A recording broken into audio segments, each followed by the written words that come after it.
자, 오늘은 굉장히 중요한 설교를 할 겁니다.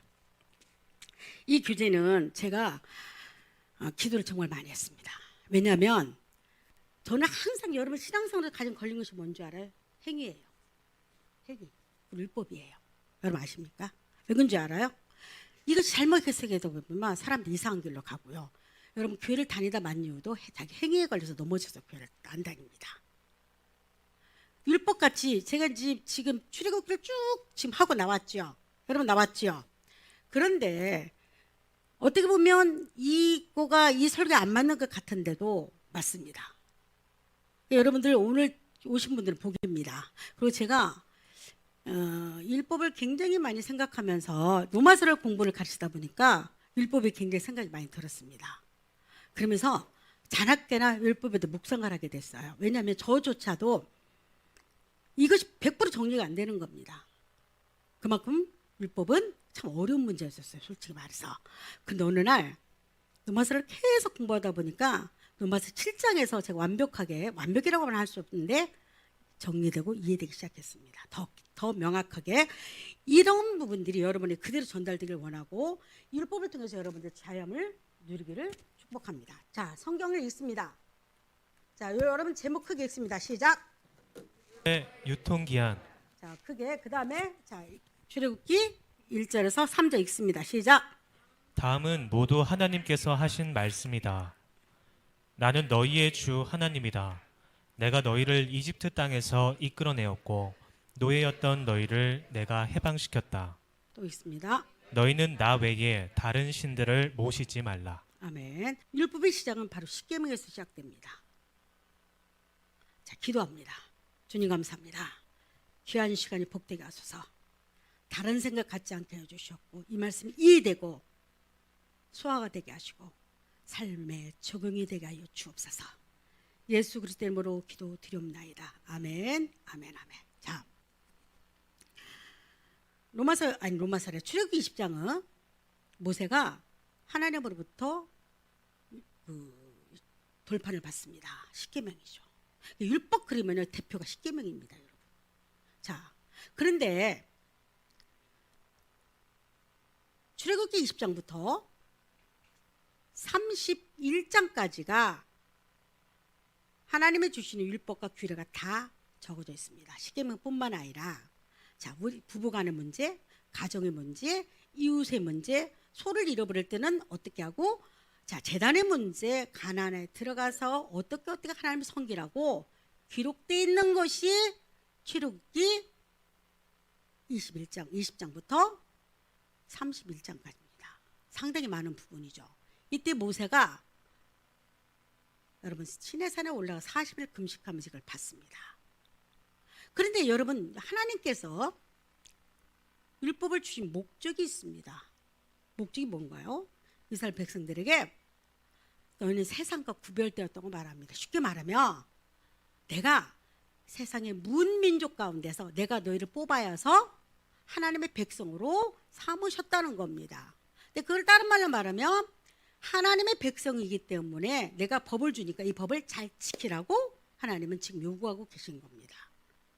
근데 명령을 잘 지키면 하나님 법을 잘 지키면 너는 문민족 가운데서 하나님의 보물이 되고 거룩한 백성이 되고 하나님의 축복 가운데 산다고 말씀하셨는데 그 반면에 또 하나 그렇지 않으면 그 율법을 통해서 저주와 사망에 이르게 된다고 말씀합니다. 실제로 이스라엘 백성들은 율법을 지키지를 못했습니다. 그래서 그들이 결국에는 광야에서 40년 광야길에서 다 죽고 말았습니다. 누가 죽고 말았냐면 시내산에서 율법을 받으면서 하나님 지킬 수 있습니다 하고 소리쳤던 자들이 여호수아와 갈렙만 빼놓고는 다 죽었습니다. 그만큼 율법은 무서운 겁니다. 어떻게 보면. 자, 율법에는 뭐가 있다고 여러분? 축복과 저주가 있습니다. 여러분들이 이걸 자세히 듣고 또 여러분들이 정리가 되기를 바랍니다. 신앙에서 가장 중요한 것이 이 부분입니다. 이 부분이에요. 자, 또 하나 볼까요? 그러면 율법은 우리에게 무엇을 요구하는 것일까?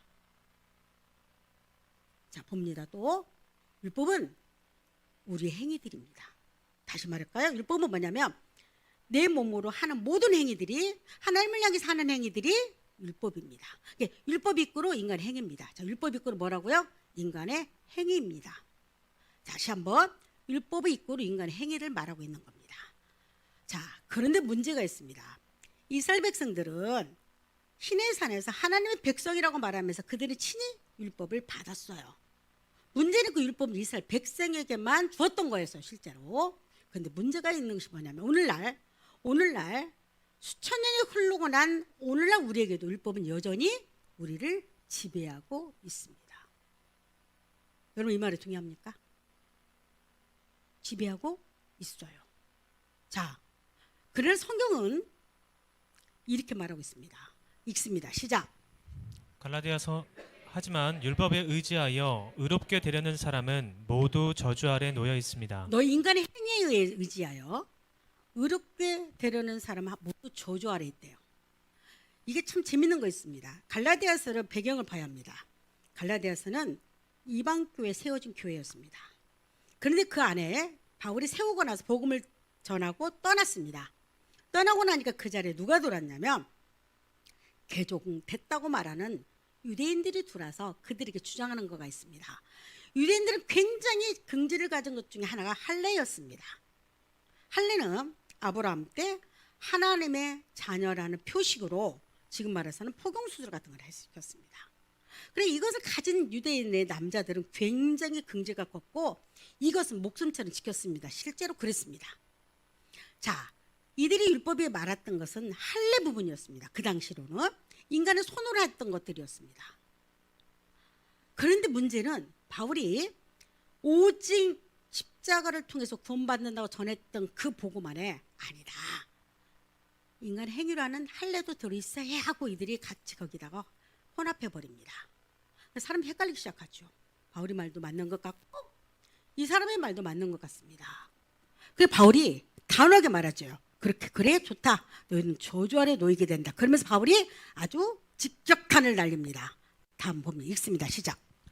하나님의 율법책에 기록된 것들을 항상 지켜 행하지 않고 하나라도 어기는 사람은 다 저주를 받을 것이다. 바울이 그래 좋다. 너희가 율법을 통해서 하나님의 자녀 되려고 했어? 그러면 하나님의 율법책에 기록된 모든 것들을 지켜라고 말합니다. 다 지키라는 겁니다. 만약 거기서 한 가지라도 어기며 저주를 받을 거라고 말합니다. 하나님이 율법을 야고보는 이렇게 말해요. 율법이 만 가지라고 말합니다. 몇 가지요? 만 가지. 그 조금 잡은 겁니다. 지금. 그런데 그 야고보가 이렇게 말하죠. 만 가지 중에 한 가지만 어겨도 다 어겼다고 말하는 겁니다. 이 말이죠. 하나님 보기에 어떤 사람은 9,999개를 지키면 한 가지를 어겨요. 어떤 사람은 하나만 지키고 9,999개를 어겨요. 그러면 여러분들은 9,900까지 지키는 자를 굉장히 위대하게 볼 겁니다. 믿음 있다고 말할 겁니다. 저 사람은 그냥 법 없이도 어디 간다 하나님 나라에 그냥 들어가는 코스 받았다고 말할 겁니다. 티켓 받았다고 말할 겁니다. 그건 우리 생각입니다. 무슨 생각이라고요? 여러분과 내 생각입니다. 하나님 보기에 이렇게 하나로서 봤을 때는 9,999개 지키는 그 속마음에는 여러분 여러 가지 복잡한 문제가 있을 겁니다. 쉽게 말해볼까요?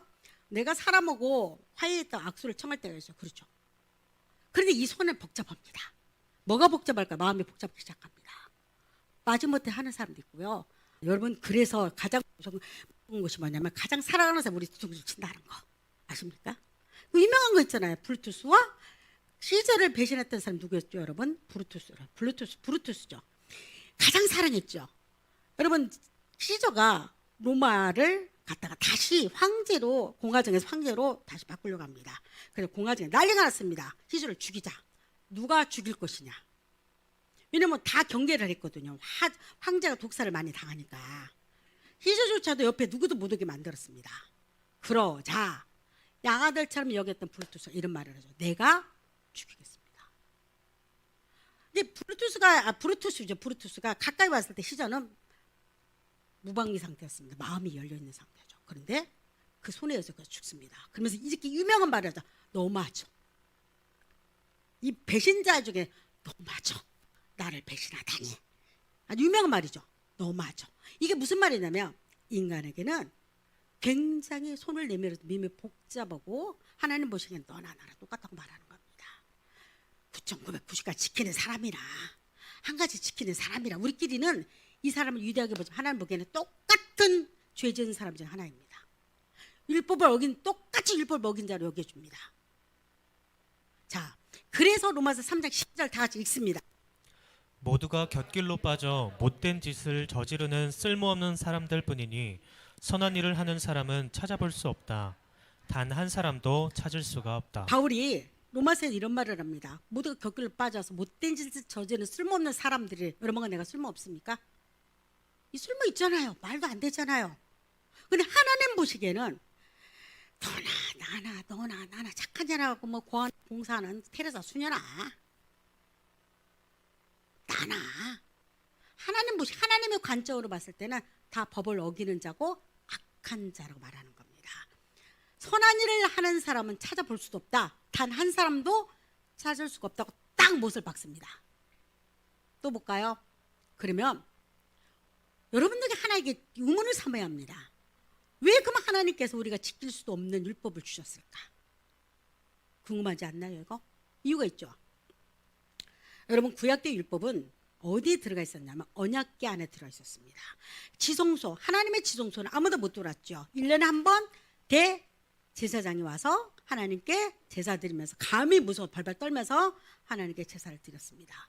그 안에는 만나 항아리와 모세의 지팡이와 아론의 지팡이와 그 다음에 하나님 친히 주신 십계명이 들어있었습니다. 이걸 만지는 자는 죽었습니다. 하나님의 허락한 삶에는 대제사장만이 손을 발발발 떨리면서 거기다가 가깝던 피, 짐승의 피, 황소의 피를 7번 뿌렸습니다. 감히 그를 만지지도 안 됩니다. 그만큼 무서운 것이었습니다. 율법은. 근데 왜 이렇게 율법을 만지지도 못한 율법을 주면서 지키라고 명령했을까? 여러분 이게 궁금해야 합니다. 성경은 항상 왜라는 것을 질문을 던져야 합니다. 왜?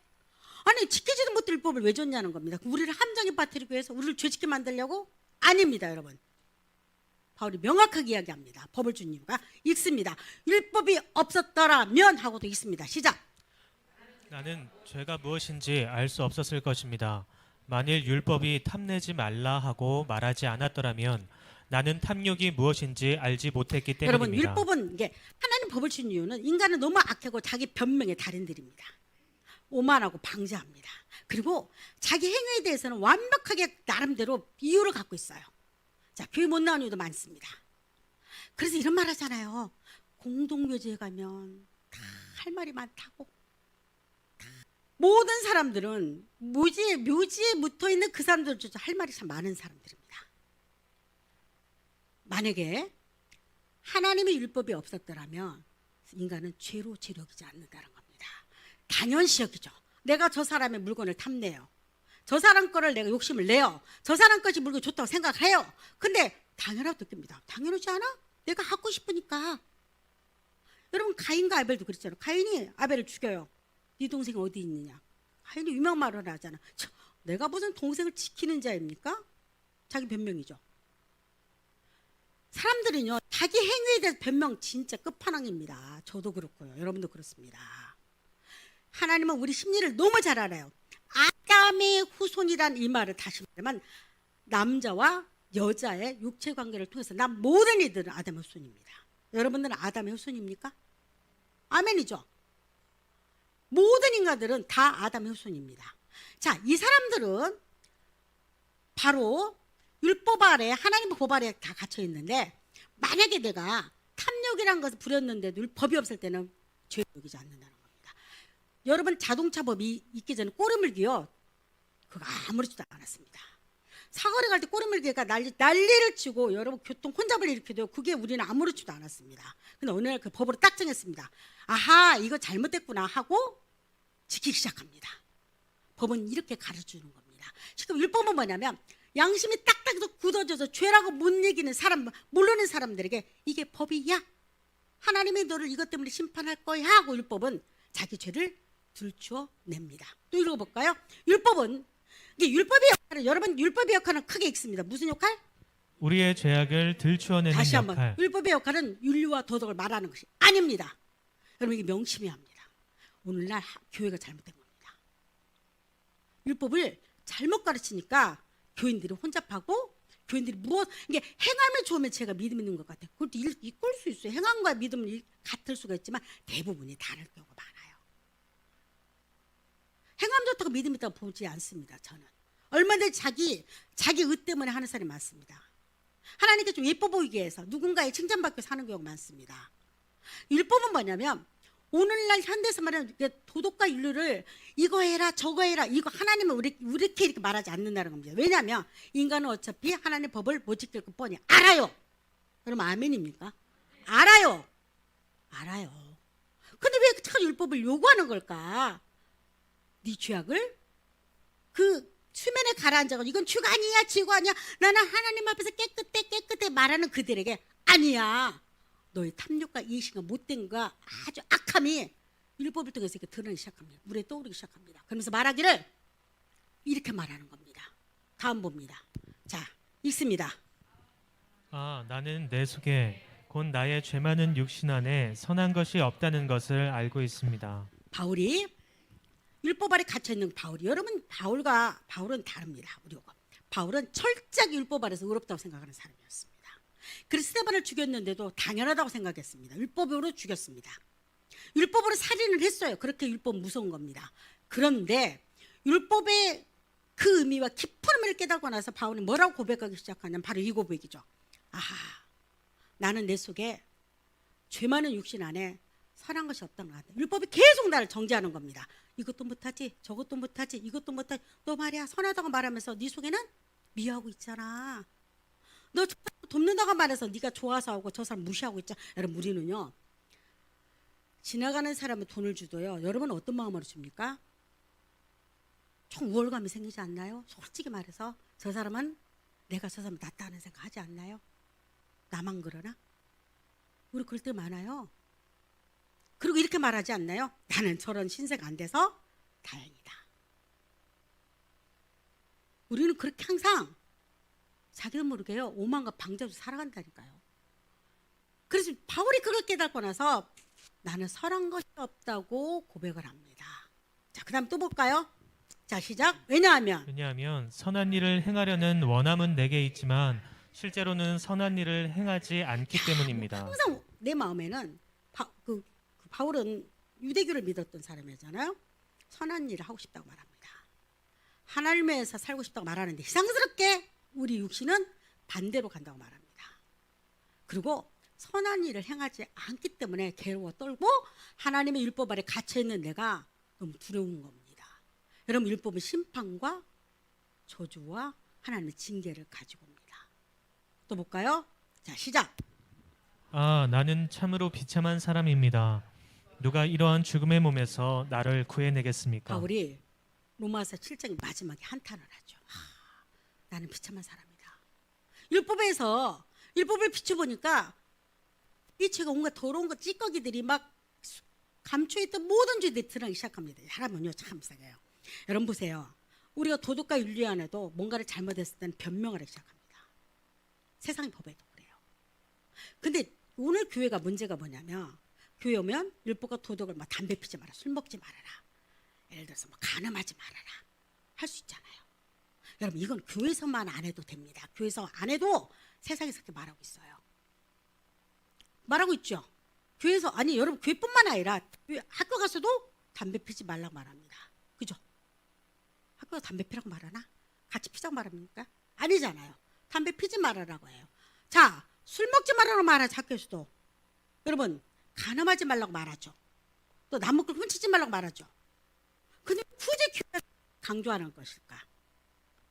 그리고 교인들을 도덕과 율법적으로 몰고 갑니다. 여러분 이게 신앙일 것 같아. 이거는 잘못 알고 있는 겁니다. 그럼 우리가 막 살으냐? 여러분 그렇게 말하는 게 지금 아닙니다. 그렇게 말하는 거 아니에요. 지금 저는. 나는 근본을 말하고 있는 겁니다. 율법이란 것은 도덕과 윤리를 말하는 것이 아니다. 다시 한번 율법은 시작. 율법은 크게 율법은 도덕과 윤리를 말하는 것이 아니다.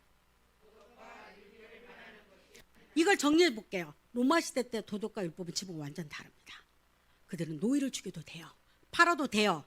몸에다가 쇠 달궈서 몸에 불을 지펴도 아니 찍어도 됩니다. 요즘 그렇게 해보세요. 난리가 납니다. 요즘의 법은요 그렇게 되면 큰일 납니다. 그죠? 여러분 조선 때와 지금의 윤리와 도덕은 다릅니다. 남편들이 부인 몇 명 둔 것은 괜찮습니다. 사회적으로 통념적으로 이해가 됐어요. 조선 시대 때는. 그런데 오늘날 그랬다거나 이게 돌 맞아 죽습니다. 그리고 이 남자나 여자나 쫓겨나가는 것은 당연시합니다. 왜 그럴까요? 윤리와 도덕은 시대마다 다릅니다. 그런데 만약에 우리 신앙이 세상에서 말하는 윤리와 도덕에 우리가 기초를 뒀다면 이거는 교회에서 말하는 절대 아니라는 겁니다. 이해가 되십니까? 나는 지금 이 말이 막 살아란 말이 아니에요. 여러분들의 잘못된 신앙을 지금 제대로 잡아주는 겁니다. 그리고 여러분 우리 신앙은요 자유함이에요. 다시 한번 말할게요. 우리 신앙은 뭐다? 자유함이에요. 근데 왜 교인들이 자유함 못 누리고 맨날 정죄하다 바빠요. 오늘도 우리 청년 하나가 목사님 그 혼전 순결에 대해서 어떻게 생각하냐. 여러분 어떻게 생각합니까? 혼전 순결 아는 사람 묵할 필요도 없어요. 그럼 뭐 해라? 그건 여러분 마음입니다. 이런 목사 없죠. 왜 그럴까요? 하나님은 혼전순결, 그러니까 이 친구는 혼전순결이 신앙인 겁니다. 자기가 지금 대단한 겁니다. 근본을 못 봐요. 하나님은 하고 안 하고 문제가 아니라니까 여러분. 아주 헌문은 또 안 하면 어떻습니까? 이러면 또 막 하나? 할 사람만 하고 안 할 사람 안 합니다. 그건 여러분 자유입니다. 문제는 뭐냐면 근본적 율법은 뭐다? 죄를 들춰내는 겁니다. 이 사람이 만약 혼전순결 죄라면 이 사람은 그것 때문에 굉장히 괴로워서 신앙을 떠나게 될 수도 있고요. 하나님을 원망할 수 있고 자기 자신을 자책할 수가 있어요. 이 율법은 굉장히 우리를 힘들게 합니다. 율법을 내가 막 지키려고 노력할수록 이 사람의 신앙은 괴롭게 하고 힘들게 합니다. 여러분 경험해 보셨나요? 이거는 열심히 해본 자만 알아요. 여러분 지금 신앙 갖는 사람 도대체 뭔 말인가 모를 겁니다. 그러나 나름대로 최선을 다하는 사람이 있습니다. 막 교회 성가대도 해보고 막 교회 가서 봉사도 해보고 막 이것저것 안 해본 사람이 없어요. 막 기타 치고 노래도 불러보고 막 집사님 뭐 다 해봐요. 그런데 이상스럽게 마음이 가볍질 않고요. 항상 뭐 걸려요. 그리고 내가 조금 도 생각 안 할 때는 하나님한테 미안하고 뭔가 하나님 하지만 노래방 가 노래 부르 어떤 사람 노래방 가 노래 부르면 안 된대. 그러면 노래방 주인은 교회 나오면 안 됩니다. 아멘입니까? 내 말이 틀렸나요? 술 먹어서 안 돼. 그러면 술집 주인은 절대 교회 나오면 안 됩니다. 더 웃긴 건 뭔지 알아요? 이렇게 말해버리면요 슈퍼에서 술 팔으면 안 됩니다.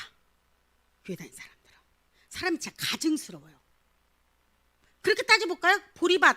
여러분 맥주가 보리에서 축출하잖아요.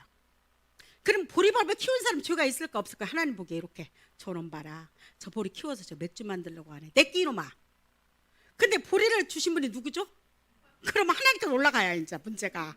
하나님께 올라가야. 야 보리밥을 줬어. 근데 보리가 어디로 가? 양조장으로 가요. 이 사람 하나님 보기에는 너도 똑같은 사람이 지금. 양조장에서 어디로 줄까요? 슈퍼로 줘요. 슈퍼 주인도 똑같은 사람입니다. 슈퍼에서 먹는 사람, 먹는 사람을 욕합니다. 그리고 이 사람 안 먹을 때 신앙이 좋은 겁니다. 천만에 만만에 공떡이에요. 다 똑같습니다. 그래서 우리끼리는 정죄하지 않는 겁니다. 여러분 믿습니까? 똑같아요. 우리가 얼마나 가증스러운지 몰라 인간이. 자기는 착하기 때문에 여러분 다이아몬드를 예를 들었잖아요. 다이아몬드가 아프리카 넘어오니까 얼마나 많은 사람 죽어서 이게 좀 두 민족이 싸움 시키잖아. 그걸 의도적으로 싸움 시킵니다. 그래서 이 다이아몬드 광산구를 가지고 해서 수많은 죽어가고 어린 꼬마들이 많이 당했죠. 근데 여러분 보세요. 여러분의 손에 끼어있는 다이아몬드 누군가 피를 흘리고 누군가 억울하게 죽은 사람이 희생됐기 때문에 올 수 있는 다이아몬드입니다. 그러면 우리는 얼마나 뻔뻔한 줄 아세요? 얼마나 악한 줄 아세요? 나는 아무런 문제가 없다고 말해요. 난 정당한 돈을 주고 샀대요. 가장 나쁜 사람이 뭘까요? 사는 사람이 나쁜 사람이에요. 사는 사람 없으면 그렇게 싸움판 벌이지 않습니다. 여러분 우리예요. 근데 우리는 너무 뻔뻔하게 죄를 피해가려고 합니다. 이게 하나님 앞에서는 율법의 조항조항 지켜서 어렵게 안 돼요. 율법은 반드시 윤리와 도덕을 말하는 것이 아니다. 이건 명심해야 합니다. 그리고 율법은 그러면 어떤 거냐면 저주와 무서움을 항상 우리에게 가져다 줘요. 율법은 심판을 말하잖아요. 이스라엘 백성 다 죽었듯이. 그러면 율법을 앞에 서본 자만이 갈 수 있는 곳이 있어요. 여러분 율법은 굉장히 무서운 겁니다. 그리고 율법 아래에 갇혀 있는 사람들은요, 여러분 교인 중에서도요, 율법적인 사람들, 행위적인 사람은 상당히 맨날 남 지적하다 시간 다 보냅니다. 집사님은 왜 기도 안 해? 집사님은 말이야, 어제 보니까 노래방 갔더라. 예를 들어서 집사님 어제 보니까 너무 심했어. 여러분 이렇게 말할 수가 있어요. 그래서 그 세상 사람들 가장 싫어하는 사람 누구냐? 예수 믿는 사람들이래요. 너무 지적질을 잘하니까. 왜 그럴까? 자기는 율법 아래서 나름대로 깨끗하다고 생각하는 사람들입니다. 왜 지적질을 할까? 자기는 깨끗한데 너는 더럽다는 겁니다. 아닙니다. 걔가 제일 더러울 수가 있습니다. 여러분 율법의 저주와 무서움을 통과하는 자들이 가는 곳이 있습니다. 여러분, 그 유명한 구약 때 부지 중에 사람을 죽일 수가 있었습니다. 무슨 말이냐면 내가 길을 가다가 누구를 툭 건드렸는데 그만 넘어져서 죽었습니다. 이것 보고 뭐는 부지 중에 짓는 죄라고 말해요. 자, 이거 보고 뭐라고 한다? 부지 중에 짓는 죄. 이 죄를 지면요, 반드시 구약의 법은 눈은 눈, 이는 입니다. 너 사람을 죽였어. 그러면 그 형제나 그의 자녀들이 막 쫓아가서 그 사람을 똑같이 죽일 수가 있습니다. 자, 이러니까 이 사람은 죽기 살기로 도망가는 곳이 있었습니다. 이스라엘 백성들이 가나안에 들어가서 하나님 6개의 도피성을 마련해 주는데 그건 직진으로 났습니다. 이렇게 죽음이 지금 임박해 쫓아오잖아요. 여러분 반드시 그 부모의 원수를 갖고 해서 자녀들을 죽으라고 그 사람 찾습니다. 근데 이 사람이 막 뒤도 안 돌고 가야 도망갈 곳이 뭐냐? 도피성이었습니다. 도피처, 피난처였습니다. 이렇게 딱 들어가면 이상 그 사람 생명을 만지지를 못했습니다. 구약 때. 왜 이렇게 하나님 세웠냐면 더 이상 억울한 살인을 일어나지 않기 위해서 이걸 막았습니다. 왜냐하면 살인은 살인을 불러일으키니까. 여러분 구약 때는 죄진 자가 가장 기뻐하고 또 기뻐하는 장소가 피난처 도피성이었습니다. 그러면 또 하나, 오늘날의 율법은 무슨 역할을 하냐면, 여러분 율법은 로마서에 보면 선하고 거룩하다고 말합니다. 말이 안 되죠. 율법은 굉장히 무섭은 건데 왜 선하고 거룩하다고 말했냐면 바울이 죄가 드러나니까 죄를 씻을 방법이 없습니다. 여러분 성철스님이 10년 동안 벽 쳐다보도 죄를 못 씻었습니다. 못 씻었어요. 그가 왜 벽을 쳐다봤겠어요? 죄 문제였거든요. 제가 가끔가다 불교 방송 들을 때가 있습니다. 재밌잖아요. 참 재밌는 이야기도 막 어떤 사람이 부처한테 이렇게 질문을 던졌습니다. 아니 나는 저 사람은 정말 착하고 정말 좋은 일 많이 하고 정말로 착하게 사는데 왜 저 사람은 시리도 못 살고 병들고 힘듭니까? 답이 뭘까요? 딱 한마디. 전생 때문이라. 다른 말 전생 때문이라고 다 끝난 겁니다. 전생에 네가 업보가 많아서 그렇대요. 그러니까 지금부터 너는 착하고 좋은 일 많이 하면 다음에 태어나면 그 교회가 사라진대요. 여러분 우리는 어떤 문제도 우리 죄를 씻을 방법이 없습니다. 죄인들이 갈 곳 단 한 군데가 있습니다. 여러분 십자가 앞으로 가는 겁니다. 방법 없어요. 피난처 되시는 우리 주 예수님 이렇게 말하잖아요. 피난처가 되신다고 말해요. 죄인이 달려갈 곳은 불교도 아니에요. 인간의 행위도 아니에요. 내가 윤리와 도덕을 잘 지켜서도 아니에요. 그냥 나 같은 죄인 있는 그대로. 여러분 도피처로 달려간 그 사람 죄 있는 그대로 그 모습대로 달려갑니다. 아멘입니까? 명심해야 합니다. 나는 담배를 끊고 하나님을 가는 거 아니에요. 착한 마음을 버리고 가는 것이 아니에요. 내가 술을 끊고 가는 것이 아니에요. 내가 착한 마음 가는 것이 아니에요. 그냥 죄인의 더러운 모습대로 막 달려가는 것이에요. 도피처 안으로 들어갑니다. 그럼 생명이 보장됩니다. 예수 앞에 달려가는 사람은 있는 그대로 그 모습대로 달려가는 겁니다. 그러면 그 안에 가면 놀라운 일이 벌어집니다. 하나님께서 주시는 그 피 한 방울이 그 사람에 적셔지면 여러분 율법의 저주가 끝장납니다. 율법에 종착역이 있습니다. 여러분 기차가 종착역이 있습니다. 기차 종착역 있잖아요. 그럼 더 이상 기차는 거기서 머무릅니다. 율법의 종착역은 여러분 어디입니까? 예수 그리스도 십자가 앞입니다. 그래서 십자가 내가 처음 볼 때에 나의 마음에 큰 고통 사라져 지금 믿고서 내 눈 밝았네 이 기쁨이 영원하도다. 왜 그럴까요? 율법에서 우리 해방받았기 때문입니다. 율법의 종착 예수 그리스도입니다. 비로소 우리는 세상에 어떤 걸로도 율법이 죽었다. 여러분, 율법이 죽었다는 의미는 뭔지 아세요? 어떤 사람 율법이 죽었대. 그래서 맘대로 막 사는데 교회도 안 나가야 되는데 천만에요. 율법은 죽지 않았습니다. 안 죽었기 때문에 여러분에게 양심의 가치에게 소리 지르고 율법이 계속 여러분에게 사소연하는 겁니다. 너는 죄인이야. 너는 죄인이야. 너는 죄 때문에 결국은 심판받고 지옥 갈 거야. 여러분 율법이 살아있기 때문에 그런 겁니다. 율법이 한 번 죽었다고 말하지 마세요. 율법은 살아있는 겁니다. 그럼 어떤 자에게 율법이 마침이 되냐면 예수 그리스도의 피 안에 들어있는 자입니다. 거기는 피 한 자가 도피차입니다. 더 이상 율법의 권세는 오지를 못합니다. 그래서 십자가가 그렇게 우리 노래를 부르지 않습니까? 오늘 십자가 교회에서 사라져버렸습니다. 도덕과 윤리만 반져요. 철학이 반져요. 교회는 철학을 말하는 것이 아니에요. 교회는 윤리와 도덕을 말하는 것이 아니에요. 여러분 착하게 사세요. 정직하게 사세요. 제가 가장 민망할 때가 교인들 앞에 정직하게 살아요. 어떻게 정직하게 삽니까 우리가? 여러분 정직하게 못 삽니다 우리. 여러분 정직합니까? 나는 안 되던데. 여러분 우리 정말 정직할 때는 왼수될 때 많아요. 내가 이 집사님 미워하는데 정직해봐요. 집사님 미워. 내가 집사님 정말 고백할 것이 있어. 나는 집사님 미워 죽겠어. 근데 하나님이 정직하라고 해서 나는 말해. 이때는 왼수되는 겁니다. 근데 이렇게 말하죠. 아유 목사님 여러분들 나도 거짓말한 줄 알아요. 근데 나한테도 목사님 키가 작고 못생겨서 기분 나쁩니다. 여러분 정직할 필요가 없습니다. 이럴 때는 그냥 숨기세요. 알았나요? 아셨어요? 사람끼리는요 정직하면요 왼수돼요. 그냥 그래서 우리는 이 하얀 거짓말이라고 말하잖아요. 근데 거짓말은 거짓말이 하얀 거짓말이 어디 있겠어요.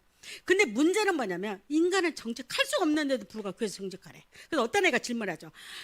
아버지가 전쟁이 일어났는데 공산군이 쳐들어왔어요. 아버지가 벽장에 있네. 아이에게 물었어요. 아빠 어디 계시니? 교회에서 정직하래. 아빠 벽장에 있어요. 얘는 평생 집안에 왼수 덩어리입니다. 이해가 되세요? 우리는 정직할 수 없어요. 우리 존재 자체가. 인정합시다. 아멘입니까? 정직하게 인정하세요. 여러분들 거룩하게 막 표현했다가는 여러분들은 죽습니다. 신앙이 안 자라고요. 교회가 가면과 가식으로 더 전입해요. 교회가 가장 힘든 거 왜 신앙이 안 자라고 왜 가증스럽냐면 가면과 가식이 덧입혀 있어요. 그리고 제가 신앙이 있는 척해요. 없습니다. 딱 찔러보면 하나도 없어요. 우리는 누군가가 미워할 때 어떤 사람 욕으로 직접 싸우는 사람이 있는 내성적인 사람들은 속으로만 욕해요. 그러면 이렇게 말할 수가 있어요. 어떻게 쟤는 인격이 될까? 참 인격이 고매하다. 근데 하나님 보시기에는 너나 똑같아. 얘는 마음에 칼을 품고 얘는 입으로 칼을 푼 겁니다. 지금 하나님 똑같은 사람이에요. 근데 우리는 착하고 뭔가 나한테 이로움 주는 사람은 여러분 착하고 나쁨의 기준은 누구죠? 자 똑똑히 말해. 착하고 나쁨의 기준은 누굴까? 나예요. 살인자도 나한테 잘하면 착하다고 말해. 그 사람 착한데도 어쩌다가 죽였어. 이렇게 나옵니다. 근데 아무리 착해도요 나한테 잘못하고 사기치잖아요. 걔가 말이야 이중인격자거든. 걔가 얼마나 나쁜지 알아? 아주 까버리면서 말합니다. 착하고 나쁜 기준은 바로 납니다. 그렇게 인간은 이기적입니다. 율법은 이렇게 인간이 가면과 가식이 썩는 그 가면을 벗기 시작합니다. 그러면 벗어질 때 예수가 보입니다. 교회 와서는 하는 것은 가면을 벗는 겁니다. 있는 그대로 그 모습으로 가는 겁니다. 여러분 간음의 문제도 우리는 직접 몸으로 행동하는 사람 나쁘다고 말할 겁니다. 근데 우리 솔직히 다 여러분 간음 안 씁니까? 근데 이 말하면 또 이상하다 나는 안는데 지금 고개가 다들 이상하다 목사님이 강대생 어떻게 됐나 하지요. 멋진 남자 봐 눈도 안 돌아갑니까? 안 돌아가? 나만 돌아가나? 일단 돌아가고 봐. 이쁜 여자 보면 남자들 풀고 싶대요. 그렇습니까? 여러분 이거 당연한 거 아니에요? 사람에게는요 5가지 욕구가 있잖아요. 이게 모든 사람들은요 다 하나님 앞에 죄인이고요 다 똑같은 사람이라는 겁니다. 이게 율법은 언제 끝장이 나면 예수 그리스도 십자가 앞에서 끝장이 납니다. 이게 무슨 말이냐면 율법이 죽어서 끝장난 것이 아니라 율법의 권세가 끝장나 버립니다. 사망의 권세가 끝났다는 겁니다. 저주의 공포가 끝나는 겁니다. 율법은 근데 여전히 살아서 거듭난 자기 그대로 여러분 그 머리에 있는 겁니다. 그를 지배합니다. 그래서 에베소는 허물과 죄로 죽었던데 공중의 권세를 잡은 자를 했던 말입니다. 그게 누구냐? 율법 아래 있는 자입니다. 율법 중간이에요. 누가 죽었냐? 누가 율법이 우리에게 권세가 끝나냐면 예수 그리스도의 피난처 앞에 있는 자들, 안에 있는 자들에게 더 이상 율법이 저주가 끝장났고 심판의 저주 끝장났고 더 이상 율법이 권세가 나를 지배하지 못합니다. 여러분 이해가 되십니까? 여러분들이 이렇게 정리하고 있어야 합니다. 자, 로마서 8장 1절 읽습니다. 시작. 그러므로 이제 그리스도 예수께 속한 사람은 결코 정죄받는 일이 없습니다. 결코 율법 아래 있는 것이 아니라고 말합니다. 율법은 정죄를 말합니다. 너 죄인이야. 너 죄인이야. 그러니까 예수께 빨리 달려가. 십자가가 필요한 너야. 어떤 행위로도 우리는 그걸 벗어날 길이 없습니다. 여러분 이게 명심해야 합니다. 그래서 교회는 십자가를 부르짖는 곳이 돼야 합니다. 교회는 여러분 저는 여러분이 착하게 살라고 말하지 않습니다. 난 착한 사람이 아니기 때문에. 나는 절대 착하지를 못합니다. 그게 하나님 은혜기도 합니다. 그래서 예수의 피가 필요한 자고 예수 그때 은혜가 필요한 자입니다. 나는 세상 가장 악한 자 누구냐고 하면 나라고 말합니다. 그래서 예수 그리스도가 필요한 자입니다. 자, 읽습니다.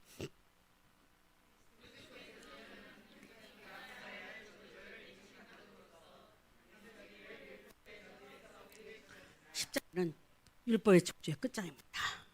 그래서 복음을 깨닫고 복음을 이해되고 복음을 믿어주는 순간에 십자가 그 저주가 끝남으로써 이제는 여러분 율법을 바라보면서 달아집니다. 더 이상 두려워하지 않습니다. 그럼 막 살아? 난 지금부터 막 살아. 이건 여러분 아직도 율법 아래 있는 자입니다. 여러분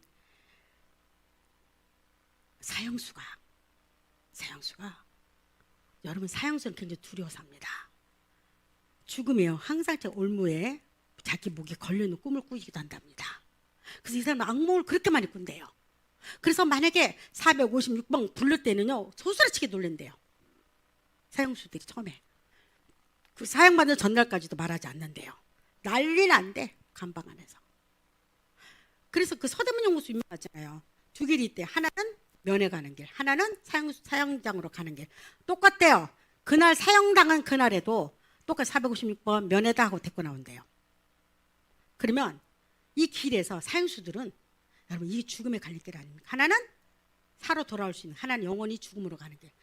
여러분 이 길을 갈 때 그들은 어떤 마음일까요? 살았다. 내가 오늘도 살았네. 딱 꺾는 순간에 그들은 옷이다가 똥을 싸고요.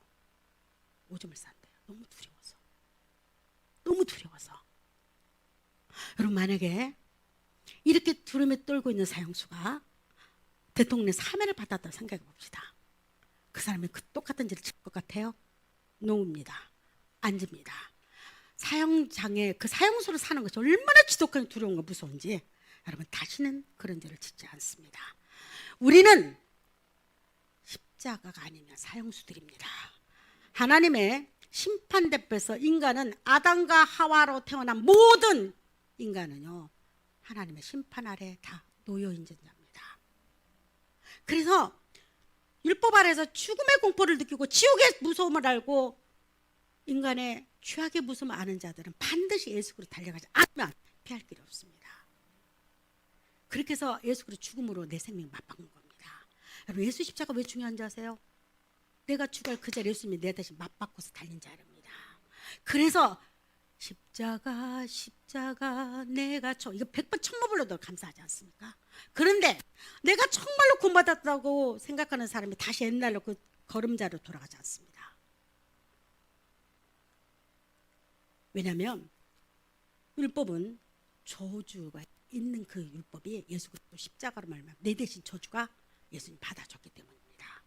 내 대신 죽음이 예수 그리스도 받아줬기 때문입니다. 생명이 맞바꿈이에요. 그 여러분들이 얼마짜리 묻는다. 우리는 얼마짜리일까요? 자, 우리는 얼마짜리일까요? 우리는 예수님짜리입니다. 정은정이가 비록 별별로 없고 자랑을 걷고 내속 하나도 없는 사람입니다. 그러나 누군가가 물을 겁니다. 당신은 얼마짜리입니까? 묻는다면 나는 예수님짜리입니다. 자, 여러분들 얼마짜리입니까? 우리 예수님짜리입니다. 율법은 그러면 율법이 사라졌냐? 아닙니다, 여러분. 그럼 구원받은 사람 율법과 사라졌냐? 율법의 권세, 사망의 권세가 끝난 것뿐이지 율법은 이제 은혜로 다가옵니다. 은혜는 율법은 무슨 일을 하냐면 나를 믿음으로 더욱 성숙시키게 합니다. 쉽게 말해서 사람도 굉장히 방종합니다. 처음에 여러분 생각해 보세요. 죄를 갇혀 있다가 딱 뿅아리가 계란에 갇혀 있다가 엄마의 부활됐을 때 그 기쁨처럼 기쁨이 찬란하게 빛납니다. 그러나 그것도 오래 못 가요. 다시 구원은 받았어도 옛날 그 죄로 또 가고자 하는 마음이 있는 겁니다. 그죠? 방종하고자 하는 마음이 있어요. 그래서 그때 뭐라고 말하냐면 구원 받았으면 괜데 이건 절대 구원 못 받으면 그러고 방종 때는 두드러 맞고도 10번 더 맞습니다. 내가 미리 말할게. 그런데 율법이 그를 뭐라고 말하냐면 성숙하게 연장아 너는 구원 받았잖아. 네가 하나님의 자녀 됐잖아. 네가 어떻게 구원받았지? 네 자랑 네가 잘해서가 아니야. 오직 예수 그리스도 은혜를 받았잖아. 그러니 너는 세상에 이렇게 살 사람이 아니야. 너는 예수님 자리처럼 살아 하고 나를 계속 수사입니다. 율법은 더 이상 심판이 아니고 은혜로 다가옵니다. 율법은 뭐다? 은혜이다예요.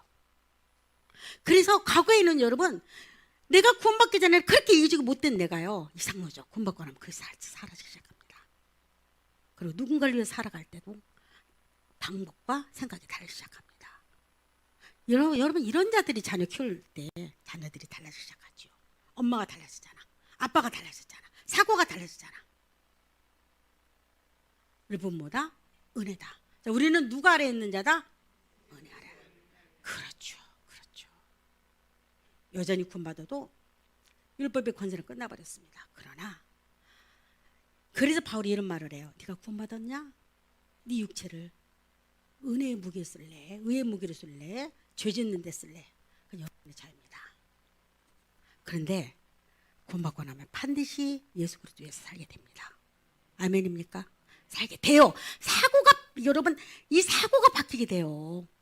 이 구멍권은 다른 거 안 바뀌고 이 사고가 바뀌어요. 그 다음에 처음에는 몰라요. 똑같게 돼요. 똑같은 것 같아요. 그러나 이 사고가 바뀌면 여러분 그 다음부터요. 행동이 좀 바꾸기 시작합니다. 어떤 분이 이런 말을 하대. 쓰리꾼이 습관으로 쓰리꾼이 있대요. 근데 이 사람이 구원을 받은 겁니다. 너는 돈 있는 거 받습니다. 자기는 모르게 훔쳤습니다. 옛날 습관이 있으니까. 근데 이 사람이 과거에는 꼴꼬닥 했는데 이 사람이 무슨 생각하면 내가 구원받았지. 내가 미쳤나 보다. 그거 갖고 가서 미안합니다. 내가 이놈의 손이 못한 겁니다. 여러분 그러면서 고쳐가는 겁니다. 한꺼번에 바뀌지는 않아요. 우리 인생. 그래서 우리는 기다려주는 겁니다. 항상. 어떻게 하라고? 성숙될 때 기다려주는 겁니다. 그래서 교회는 정죄하는 곳이 아니에요. 교회는 뭐다? 다시 교회는 뭐 하는 곳이다? 정죄하는 곳이 아니에요. 네가 잘났다 내가 잘났다 말하는 것도 아니에요. 그냥 여러분 그대로 그 모습이 하나님 받으시는 겁니다. 세상에서 가장 아름다운 누구다? 나다는 겁니다. 나는 얼마짜리다? 우리 예수님짜리입니다. 자, 옆에 이야기합니다. 당신은 예수님짜리입니다. 시작.